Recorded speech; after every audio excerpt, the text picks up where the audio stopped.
На площадке Сергея городского парка культуры и отдыха состоялась необычная сушка. Уникальность этого мероприятия состояла в том, что на этот раз сушили фотографии.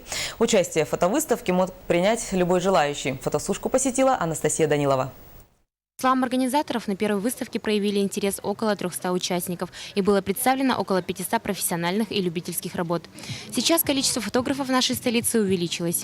Эта идея пришла в голову еще когда учился во Владивостоке.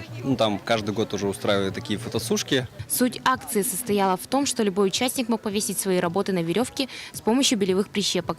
В обмен на свои фотографии можно было забрать любые другие. При желании на обороте фотографий авторы подписывали свои координаты для связи или необычное послание ее будущему обладателю. Проект я сделала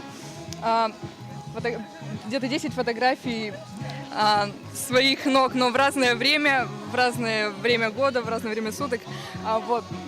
Я не думала, что из этого что-то получится, но вышло очень даже мило.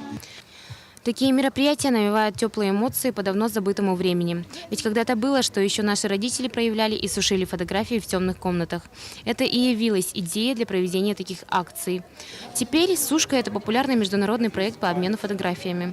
В нем приняли участие уже более 45 тысяч человек из разных стран мира. И наш Якутск не исключение. Я уже участвую 3-й год.